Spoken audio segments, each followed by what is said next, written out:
வணக்கம் ஃப்ரெண்ட்ஸ், இன்றைக்கு இந்த பதிவில் முருகப்பெருமானுக்கு மிகவும் உகந்த ஒரு நாளாக வரக்கூடிய பங்குனி உத்திர திருநாளானது இந்த வருடம் 24ஆம் தேதி அன்றா அல்லது 25ஆம் தேதியா என்று பலருக்குமே ஒரு சந்தேகம் இருக்கு. அது மட்டுமல்லாமல் அன்றைய தினத்தில் சந்திர கிரகணமும் நிகழ உள்ளதால் எந்த நாளில் முருகப்பெருமானை வழிபாடு செய்ய வேண்டும், விரதமிருந்து முருகப்பெருமானை எவ்வாறு வழிபாடு செய்ய வேண்டும் என்பதை இந்த பதிவில் பார்க்கலாம். முருகப்பெருமானுடைய விரதங்களில் வழிபாடுகளில் பங்குனி உத்திர திருநாளானது மிக மிக விசேஷமான ஒரு திருநாளாக கருதப்படுது.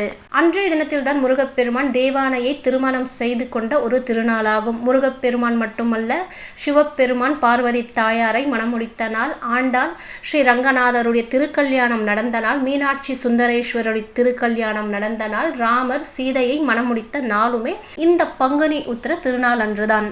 இந்த பங்குனி உத்திர திருநாளானது அனைத்து முருகப்பெருமானுடைய ஆலயம் மற்றும் சிவபெருமானுடைய ஆலயத்தில் மிகவும் கோலாகலமாக கொண்டாடப்படக்கூடிய ஒரு திருநாளாகும். மாதந்தோறும் வரக்கூடிய உத்திர நட்சத்திரத்தை விடவும் பங்குனி மாதம் வரக்கூடிய உத்திர நட்சத்திரமானது மிக மிக விசேஷமானது. ஏனெனில் பங்குனி மாதம் வரக்கூடிய உத்திர நட்சத்திரம் மற்றும் பௌர்ணமி இந்த இரண்டுமே ஒன்று கூடி வரக்கூடிய நாளே பங்குனி உத்திரமாக அழைக்கப்படுகிறது. நம் தமிழ் மாதங்களில் 12வது மாதமாக வரக்கூடிய பங்குனி மாதம் மற்றும் நட்சத்திர வரிசைகளில் 12வது நட்சத்திரமாக வரக்கூடிய உத்திர நட்சத்திரம் இந்த இரண்டுமே ஒன்று கூடி வரக்கூடிய பங்குனி உத்திர தினமானது மிக மிக விசேஷமானது.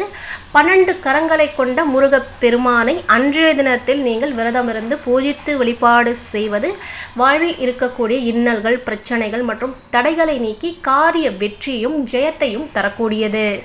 முருகப்பெருமானுடைய பரிபூர்ண அருளை பெறுவதற்கு மிகவுமே ஒரு அற்புதமான ஒரு திருநாள் இந்த பங்குனி உத்திர திருநாள். முருகப்பெருமானுடைய பக்தர்கள் அன்றைய தினத்தில் விரதமிருந்து முருகப்பெருமானுக்கு மிகவுமே விருப்பமான காவடிகள் மற்றும் பால் குடங்களை எடுத்து அவர்களுடைய நேர்த்தி கடன்களை செலுத்தி முருகப்பெருமானை வழிபாடு செய்வார்கள்.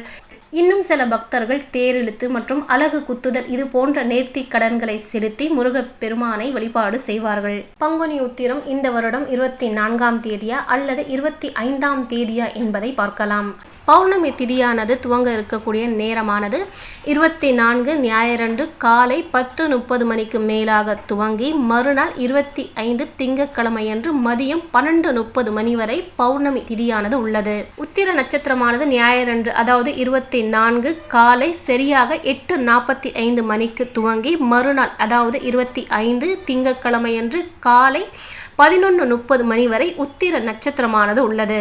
எந்த நாளில் பங்குனி உத்திர வழிபாட்டை செய்ய வேண்டும் என்று பார்க்கும் பொழுது சூரியன் உதயமாக கூடிய நேரத்தில் இருக்கக்கூடிய நட்சத்திரம் மற்றும் திதி, சூரியன் உதயமாக கூடிய நேரத்தில் இருக்கக்கூடிய நட்சத்திரம் மற்றும் திதி, அந்த திதி மற்றும் அந்த நட்சத்திரத்தை அடிப்படையில் வைத்துதான் அந்த நாளை கணக்கிட வேண்டும் என்று வேத சாஸ்திரங்களில் கூறப்பட்டுள்ளது. இதன் அடிப்படையாக பார்க்கும் பொழுது 25 மார்ச் திங்கட்கிழமையன்று பங்குனி உத்திர திருநாளன்று முருகப்பெருமானை நம்ம வழிபாடு செய்ய வேண்டும். விரதமிருந்து வழிபாடு செய்யக்கூடியவர்கள் எந்த நாளில் விரதமிருந்து வழிபாடு செய்ய வேண்டும் என்பதை பார்க்கலாம். பௌர்ணமி திதி மற்றும் உத்திர நட்சத்திரமானது 24ஆம் தேதி அன்றே துவங்க இருப்பதால் 24ஆம் தேதி அன்றே உங்களுடைய விரதத்தை நீங்கள் துவங்குவது மிகவும் நல்லது. அதாவது 24 ஞாயிற்றுக்கிழமையன்று மதிய உணவை மட்டுமே நீங்கள் எடுத்துக்கொள்ளலாம். இரவு நேரத்தில் மிகவும் எளிமையான ஒரு உணவை நீங்கள் எடுத்துக்கொள்ளலாம். பல வகைகள், பழச்சாறுகள், பால் மற்றும் கிழங்கு வகைகள் இவற்றில் நீங்கள் ஏதாவது ஒரு உணவை நீங்கள் எளிமையான முறையில் நீங்கள் எடுத்துக்கொண்டு உங்களுடைய விரதத்தை நீங்கள் கடைபிடிப்பது மிகவும் நல்லது.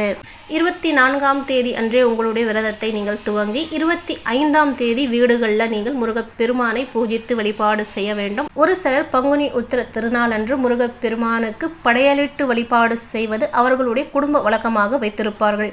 உங்களுடைய வழக்கத்துக்கு ஏற்றவாறு நீங்கள் உங்களுடைய வழிபாடுகளை நீங்கள் செய்யலாம். அதாவது வாழை இலையில் முருகப்பெருமானுக்கு பிடித்த நெய்வேத்தியங்கள் பல வகைகளை வைத்து முருகப்பெருமானுக்கு அந்த நெய்வேத்தியத்தை படைத்து தீபதூப ஆரத்தி காண்பித்து வழிபாடு செய்த பிறகு அவர்களுடைய விரதத்தை அவர்கள் நிறைவு செய்து கொள்வார்கள்.